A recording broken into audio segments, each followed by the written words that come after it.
Shine परिवार के आप सभी कस्टमर, सभी एसोसिएट, आप सभी को Rashid Naseem, chairman shine group का प्यार भरा नमस्कार। मेरी ये वॉइस रिकॉर्डिंग उन सभी कस्टमर्स के लिए है जो अभी तक लीगल में नहीं गए, लेकिन बिला वजह कुछ लोगों के बहकावे में आकर, कुछ एसोसिएट्स के द्वारा बरगलाए जाने पर और कुछ लोगों के अपने निज स्वार्थ के कारण, आपको दुनिया भर के प्रलोभन देने के कारण कुछ लोगों ने अपने दिल और दिमाग के अंदर लीगल में जाने का कुछ ज़रा भी विचार बनाया है। अगर अब आगे लीगल से मतलब कि एक रास्ता कोर्ट के थ्रू आपका जो भी क्लेम खड़ा करने का है वो है, और एक रास्ता कंपनी के पास है कि कंपनी आप सभी को अपना कस्टमर समझती है पहले दिन से ही। और एक बार कोर्ट के अंदर जब लीगली कोई क्लेम आ जाएगा और साबित हो जाएगा कि कंपनी के ऊपर लगाए गए आरोपों की सच्चाई क्या है, उसके बाद वो सारे के सारे लोग जिनका लीगल में क्लेम खड़ा होने वाला है, वो क्लेम कब तक चुकाया जाएगा, कैसे चुकाया जाएगा, वो एजेंसी का और कस्टमर का मैटर, उसमें कंपनी कोई रोल नहीं होगा। और जो लोग पूरी तरीके से अपना क्लेम को क्लेम नहीं कर पाएंगे, कई क्लेम हैं जो कि पूरी मान्यताओं को, पूरे जो उसके पाबंदियां हैं, जो उसकी रिक्वायर्ड फील्ड्स हैं, अगर उसको पूरा नहीं कर पाते हैं तो वो क्लेम पूरी तरीके से गिरेंगे भी। और आप सभी कस्टमर और बहुत ढेर सारे लोगों को समझ में बात यह आ गई है कि ऑलमोस्ट 60 to 70% ऐसे क्लाइंट्स आज की तारीख में हैं जो लीगल में बेचारे जा चुके हैं, लेकिन उनकी दस्तावेज या उनका क्लेम जो है वो प्रॉपरली पूरी तरीके से डॉक्यूमेंट्स शायद कंप्लीट ना कर पा रहे हों। और मैं ये बताना चाहूँगा सबसे पहले कि जिनका क्लेम अगर बाय द वे कंप्लीट वहाँ पर एक्सेप्ट नहीं हो पाया किसी भी कारणवश, लाइक पेमेंट का प्रूफ नहीं दे पाए, वो रसीद नहीं दे पाए, वो क्योंकि इसके अंदर वो सारे पॉइंट्स दिए गए हैं जिसे मैंने हाईलाइट किया है कि एक जब बेनिफिशियरी अकाउंट, यानी उस बंदे का बैंक अकाउंट चाहिए जिसका अकाउंट, जिस अकाउंट आपने पैसा दिया है, आपने किसी अगर एसोसिएट्स के अकाउंट पैसा दिया और आपने वहां पर एसोसिएट्स का नाम डाला और आपका आरोप कंपनी पर रहा है और आपने एसोसिएट्स का जिक्र पहले नहीं किया, तो ये तथ्यों को छिपाना हुआ। और ये सिर्फ मैं आपके लिए शब्द नहीं बोला, क्योंकि इन सारी चीज़ों पर कंपनी नज़र रखेगी और ऐसे हर क्लेम को कंपनी चैलेंज करेगी जिसमें तथ्य को तोड़ मरोड़ के या तो रखा गया होगा या गलत रखा गया होगा, या एफआईआर के अंदर लिखी गई बातों को छिपा करके अगर क्लेम में आना किसी का हो रहा है, यानी एफआईआर में आपने ऐसे अमाउंट्स की मांग करी हुई है जो कि आपने कंपनी में जमा नहीं किया, और यहाँ पर आप जब वो अमाउंट डालेंगे, वो फिगर डालेंगे जो आपने लिखी यहाँ पर, तो अगर इन दोनों में फर्क आ गया, कॉन्ट्रडिक्टरी आ गई, तो जाहिर सी बात है, मैं पहले से बता के चलूँ कि कंपनी इसे बाकायदा चैलेंज करेगी।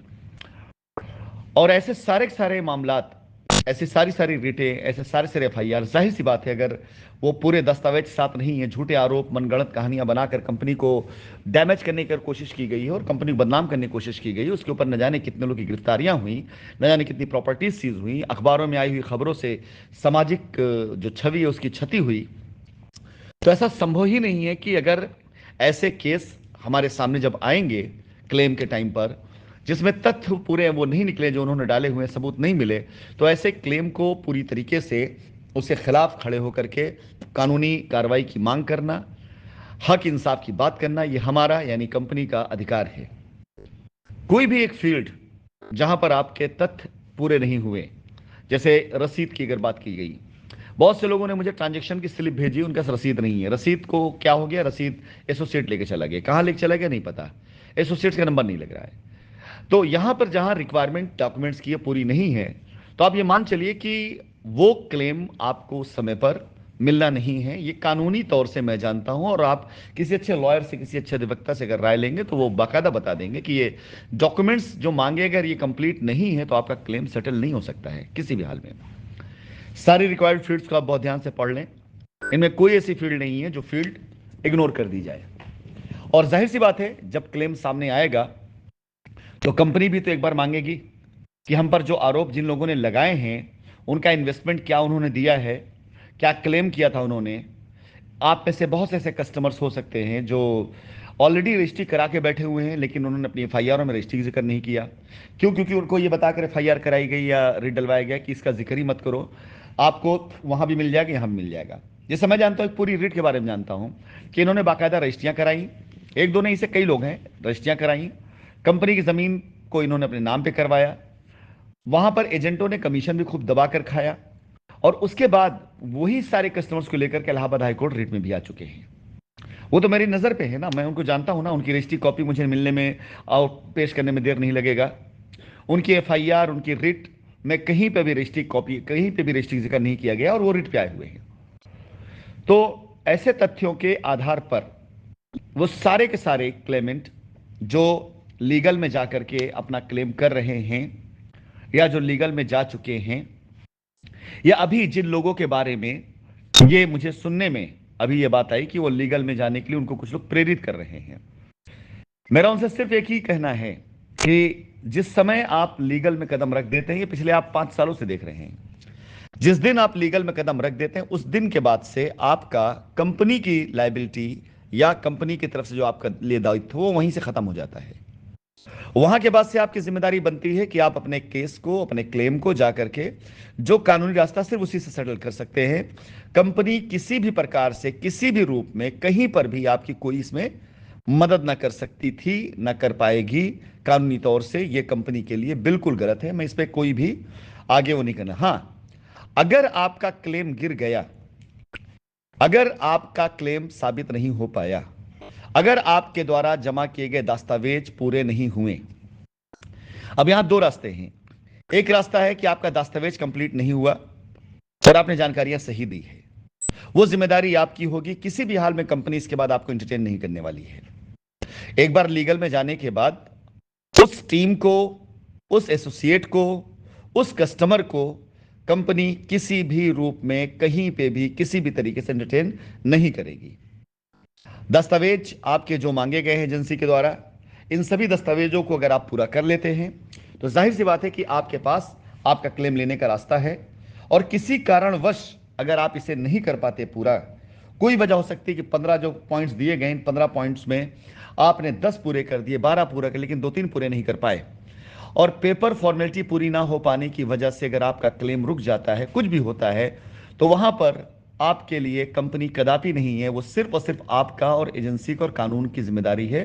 कंपनी उसके लिए कतई ना तो लायबल है, ना लौट करके आने के बाद कि चलिए वहां हो गया कंपनी, ऐसा कुछ भी कंपनी का इरादा नहीं है। कंपनी किसी को इंटरटेन करेगी। जो लीगल में जा चुके हैं उनकी लायबिलिटी उतारने की पूरी जिम्मेदारी लीगल की ही है।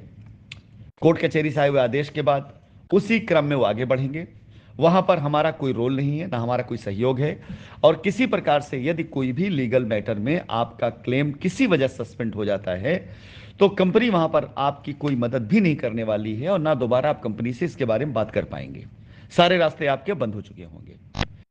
लीगल में गए वो लोग जिन्होंने गलत आधारों पर गलत आरोप लगाकर कंपनी को ब्लैकमेल करने की नियत से, कंपनी को डैमेज करने की नियत से, कंपनी से गलत तरीके से पैसा वसूलने की नियत से अगर किसी ने क्लेम डाला हुआ है तो उन लोगों के लिए कंपनी जो भी लीगल एक्शन लेगी वो कानूनी रास्ते से चलते हुए हम उनके खिलाफ जो भी हमारा लीगल राइट है, जो भी हमारा संवैधानिक अधिकार है, हम उसे बाकायदा उसका इस्तेमाल करते हुए लीगल एक्शन पे अगर हम आ जाएंगे तो क्लेम तो लेने की बात बहुत दूर की बात है। यहां पर ऐसे वो कस्टमर्स, कंपनी का सामना कानूनी तौर से करना पड़ेगा उनको जिन्होंने कंपनी पे झूठे आरोप लगा करके झूठा क्लेम लेने की कोशिश करी होगी। तो कंपनी से कानूनी सामना करना पड़ेगा। तो जाहिर सी बात है एक लंबे समय तक चलने वाला मुकदमा हो सकता है। और इन दोनों सूरतों में अगर आप किसी भी तरीके से अपनी बातों को साबित नहीं कर पाए तो जीवन भर के लिए आपका वो क्लेम, आपका वो पैसा जिसे आपने पाने के लिए इतने साल लड़ाई लड़ी, खर्चे किए पैसे आपने, ये सारी की सारी चीजें आपकी वहां पे समाप्त होती हैं। कंपनी उनके लिए कतई नहीं, कदापि नहीं, किसी प्रकार से नहीं है। अब आती है बारी उन कस्टमर्स की जो अब तक लीगल में नहीं गए हैं। अगर आप लीगल में नहीं गए हैं तो हमारे लिए आप 2015, 16, 17, 18 जैसी स्थिति में यथावत खड़े हैं। मैं उनके लिए संदेश देना चाहूंगा कि ये 15 रिक्वायरमेंट हमें नहीं चाहिए होंगी, ये 15 दस्तावेज हमें नहीं चाहिए होंगे। ये सरकारी दस्तावेज हैं। आप सरकारी दस्तावेज को, सरकारी जो मानक है उन्हें पूरा करना ही करना आपका वो है। लेकिन हमारा वो कस्टमर जो किसी कारणवश उसके पास उसके बैंक ट्रांजैक्शन की कॉपी है लेकिन रसीद नहीं है, तो वो रसीद कंपनी के किस एसोसिएट को आपने दी है, कहां दी है, कैसे दी है, उस रसीद को पाने का, निकालने का, देने का जो भी साधन बनेगा कंपनी अपने लिहाज से करेगी उसे। और आपके क्लेम को सेटल होने में कोई समय नहीं लगेगा। आपके दस्तावेज अगर कंप्लीट नहीं भी हैं तो हम आपके साथ लग करके आपकी मदद करके उस पूरी चीज की इंक्वायरी करेंगे और सही पाए जाने पर तथ्य सामने आने पर कि हाँ ये पैसा आपका कंपनी में आया था या ये पैसा आप ही का है, हमारे सामने कोई कानूनी बाध्यता नहीं होगी कि हम आपकी लायबिलिटी ना उतारें और आपके लिए एक नहीं 10 रास्ते खुले होंगे। ये सबसे बड़ा अंतर आएगा उस कस्टमर में जो लीगल में गया और उस कस्टमर जो लीगल में नहीं गया। अब एक अहम बात जो आप लीगल में ना गए लोगों को समझना चाहिए, आप टाइम की बात करते हैं कितना समय लगेगा, आप बात करते हैं क्या वक्त लगेगा।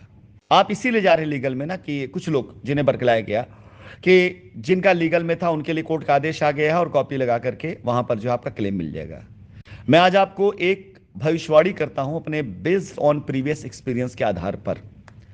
ऐसी 50 कंपनियों का मैं अंजाम हश्र देख चुका हूं और उनके कस्टमर्स का हश्र देख चुका हूं कि आज 5-5 साल गुजर जाने के बाद भी क्लेम उनको नहीं मिल पाया है। सिर्फ कोशिश होती है, एक्शन होता है, आदेश आता है और आदेश के पालन में आने वाली दुविधाओं के बारे में कोई नहीं बताता है। 5-5 साल 10-10 साल हो चुके हैं लीगल में गए हुए, बहुत से ऐसे कस्टमर्स हैं जिनका क्लेम आज की तारीख में सेटल ही नहीं हो पाया। कारण सिर्फ उसके पीछे यही रहा है कि लीगल फॉर्मेलिटीज इतने लंबे समय तक चलेंगी, इतने लंबे समय तक चलेंगी कि आप उनमें थक जाएंगे।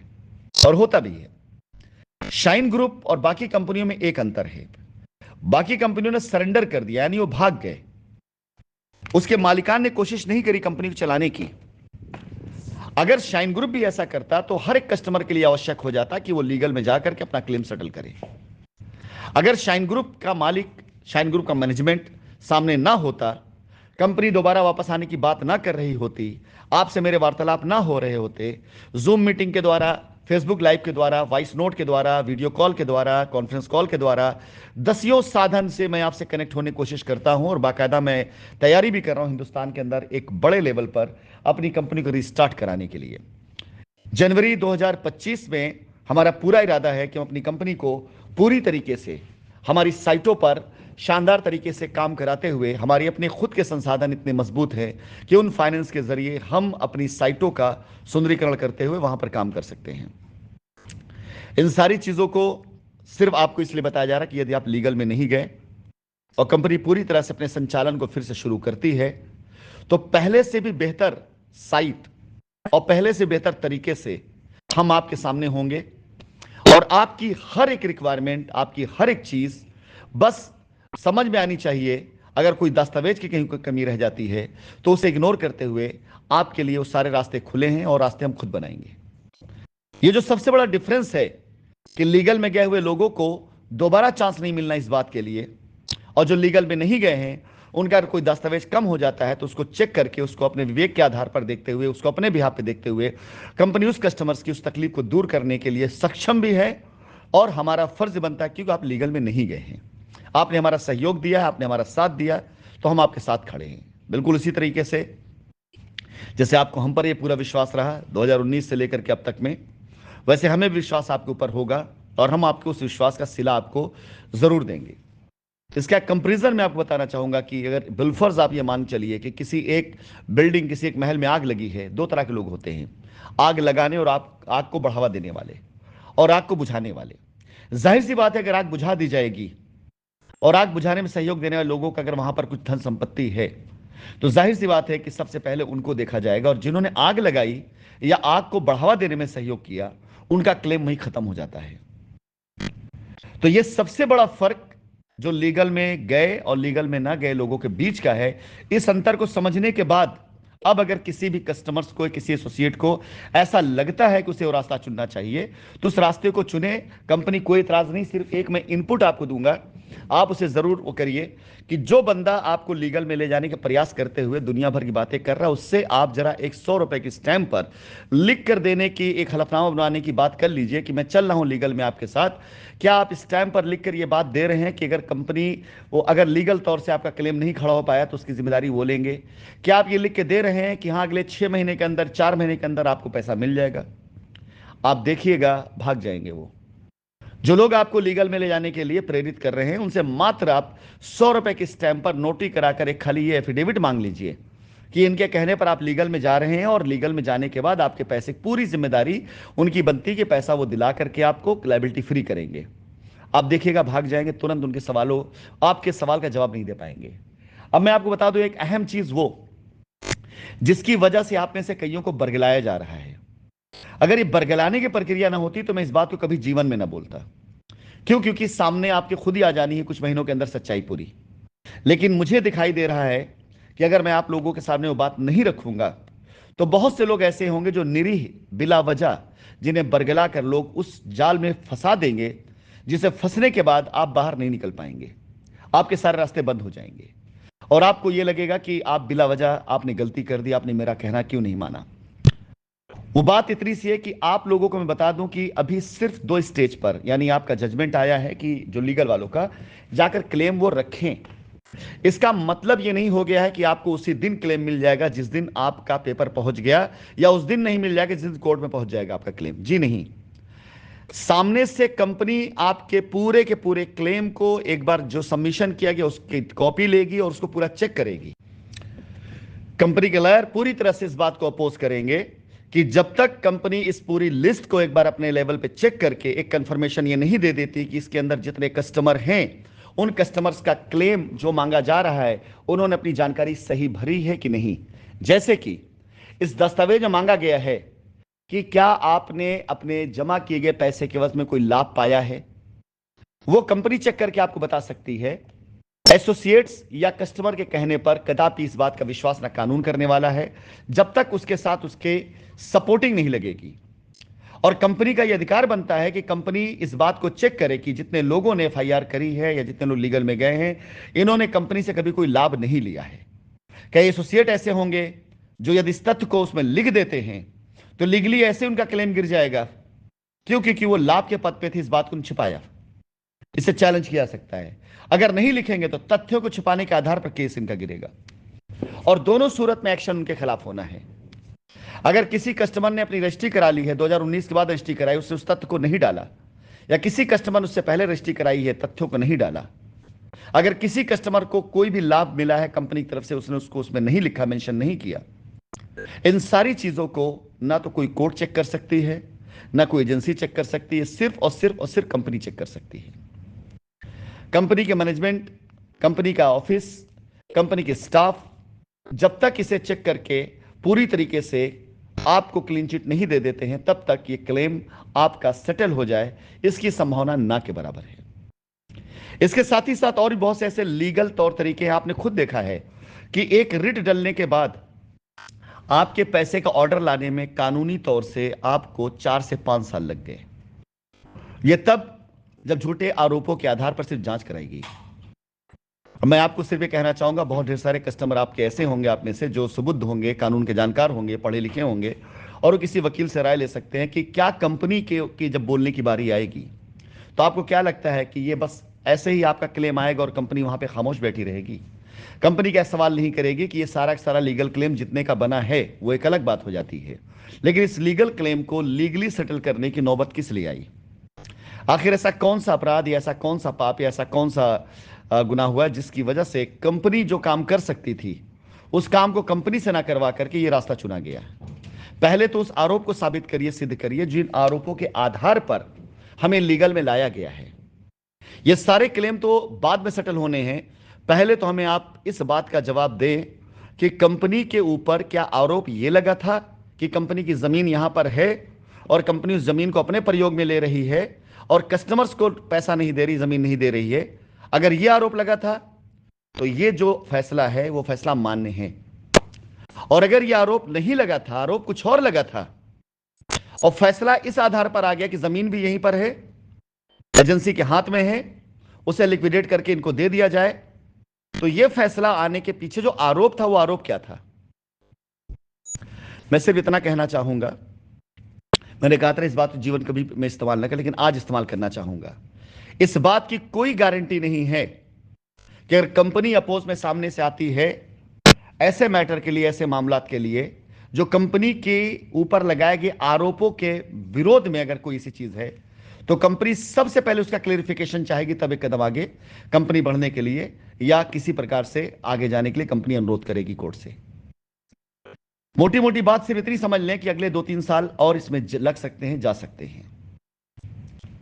अब अगर आप कस्टमर्स इस बात को किसी अच्छे अधिवक्ता से पूछें कि क्या कंपनी का राइट है इस बात को कहने के लिए, तो एक अच्छा अधिवक्ता जरूर बताएगा। जाहिर सी बात है, जब क्लेमेंट की लिस्ट आएगी तो कंपनी को दोनों लिस्ट दी जाएगी।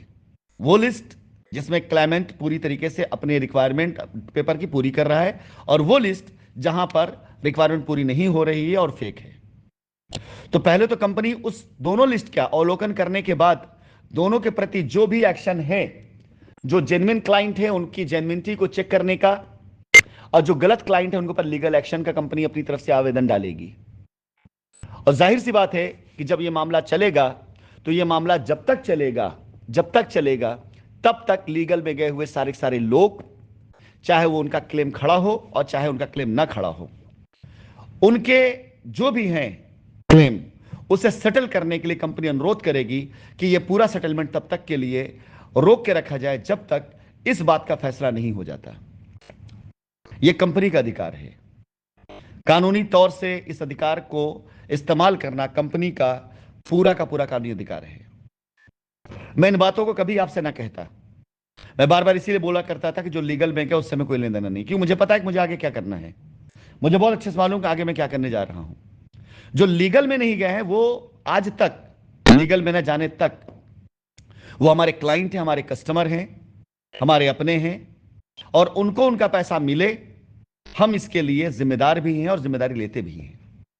मैं वादा करता हूं कि जो लोग लीगल में नहीं गए उनकी लायबिलिटी लीगल में गए हुए लोगों से पहले मैं उतार के दिखाऊंगा। जो लीगल में नहीं गए हैं उनकी लायबिलिटी लीगल में गए हुए लोगों से बहुत पहले उतर के आएगी। लीगल में जो लोग नहीं गए हैं उनकी लायबिलिटी उतारने की मैं गारंटी दे सकता हूं, लेकिन जो लोग लीगल में जा चुके हैं उनके लिए तो मैं कुछ भी नहीं कह सकता हूं। जाहिर सी बात, इसका क्लेम नहीं खड़ा हुआ उसकी लायबिलिटी तो कभी नहीं उतरने वाली, और जिनका क्लेम खड़ा भी हो गया तो जब तक कंपनी पूरी तरह से अवलोकन नहीं कर लेगी, चेक नहीं कर लेगी पूरा एक एक चीज कि आपके भेजे गए जितनी डिटेल है वो पूरी सही है गलत है, नहीं चेक कर लेगी, तब तक कंपनी अनुरोध करेगी कोर्ट से कि आपके सेटलमेंट को रोका जाए।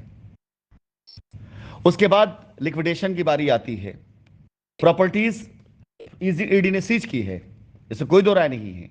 बहुत बड़ी प्रॉपर्टी सीज करी है, हमारी भी सीज करी है, और हमारे कंपनी के अंदर बहुत से ऐसे लोग कार्य करने लोग जो कंपनी के नाम पर प्रॉपर्टीज अपने पैसे लेते थे और प्रॉपर्टीज अपने नाम पे बनाते थे।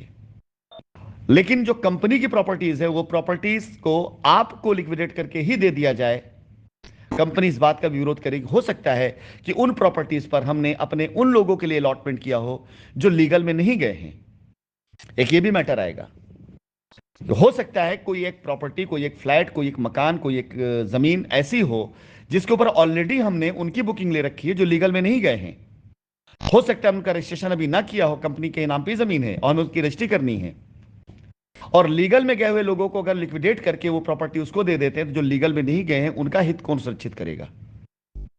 ये सारे कानूनी वो धाराएं हैं, वो बाधाएं हैं, वो रास्ते हैं जिनसे लीगल में गए हुए हर किसी को गुजरना पड़ेगा। और जब झूठ के आधार पर कंपनी को इतने साल तक रोका जा सकता है तो सच्चे तथ्यों के आधार पर, सबूत के आधार पर कंपनी कितने साल तक मुकदमे को आगे लेके जाएगी इसकी कल्पना आप नहीं कर सकते हैं। जब तक कंपनी सारे मामलात का निस्तारण नहीं कर देती है, यानी हम पर लगे हुए या तो आरोप को साबित किया जाए और हम गलत हैं, दोषी, तो हमें सजा दी जाए, हम सजा भोगने के लिए तैयार हैं, और अगर गलत है तो जिन्होंने हमें गलत आरोपों में फंसाया है उन सभी लोगों के खिलाफ सख्त एक्शन लिया जाए। इन दो बातों के बाद ही कोई भी लीगल क्लेम सेटल हो, तब तक वो सारे सारे मैटर को होल्ड कर दिया जाए ताकि सच्चाई सामने आ सके। ये हमारा कानूनी अधिकार है, क्योंकि अगर वो लीगल सेटलमेंट होने लग गया तो उन जमीनों पर, उन मकानों पर, उन संपत्तियों पर अगर हमने उनको भी कोई अलॉटमेंट दे रखा है जो हमारे लीगल में नहीं है तो उनके साथ गरीब मार हो जाएगी, जिन्हें संविधान के साथ साथ कंपनी पे भी भरोसा है, कारोबार करने वाले लोगों का सहयोग करते हैं वो। तो मैं आप सभी लोगों को यह बताना चाहूंगा आज इस रिकॉर्डिंग के माध्यम से, बहुत ठंडे दिमाग से एक बार सोचिएगा। अगर आप में से चंद कुछ लोग ऐसे हैं जिनके दिमाग में बात आती कि लीगल में जाएंगे तो ही मिलेगा क्लेम। मैं बिल्कुल कतई मना नहीं कर रहा हूं, लेकिन इन प्रोसेस को, पेपर का प्रोसेस आपको पूरा करना पड़ेगा पहले। वो पूरा करने के बाद वहां से अगर आप पार हो गए तो कंपनी कोर्ट के अंदर जो अपने एप्लीकेशन देगी उस प्रोसेस को आपको पूरा करना पड़ेगा पहले। कंपनी उसका अवलोकन करेगी, उसके लिए कंपनी समय लेगी, उसके लिए कंपनी, अगर आपको पेपर सबमिट करने के लिए समय सीमा दी गई है तो क्या कंपनी को उस पेपर चेक करने की समय सीमा नहीं दी जाएगी? उस समय सीमा के साथ साथ कंपनी यह भी मांग करेगी कि रिट किस चीज की थी, कंप्लेन किस चीज की थी, लीगल में गए हुए लोगों ने मांग क्या करी थी। 68,000 करोड़ रुपए लेके भाग गए, सारे आरोप लगाए गए थे, और आज की तारीख में यहीं से जमीन को बेच करके यहीं से पैसा देने की बात की जा रही। तो क्या यह बात रिट में थी कि कंपनी के पास इतना जमीन है, कंपनी ने इतना जमीन यहां छोड़ रखा है और इन जमीनों को बेच के दिया जा सकता है? क्या ये बिल्कुल अगर नहीं था तो यह आदेश तब तक पालन नहीं किया सकता जब तक पूरी जांच का, जो भी जांच है उसका पूरा का पूरा आकर के कोर्ट के सामने, आरोप है तो आरोप सबूतों के साथ साबित किया जाए, और आरोप नहीं है, अगर यह आरोप साबित नहीं होता है तो ऐसी क्या वजह है, ऐसा कौन सी कमी हमारे अंदर है कि अगर हम 20-25 हजार कस्टमर को देख सकते हैं तो मात्र मुश्किल से 500,000 कस्टमर क्यों नहीं देख सकते थे हम? मेरे शाइन परिवार के सभी कस्टमर्स, मैंने इतने साल की लड़ाई आपके लिए लड़ी है। शाइन परिवार ने इतने साल तक कुर्बानी आपके लिए की है। शाइन परिवार की नीयत कल भी गलत नहीं थी, आज भी गलत नहीं, और कभी हम गलत नहीं होंगे।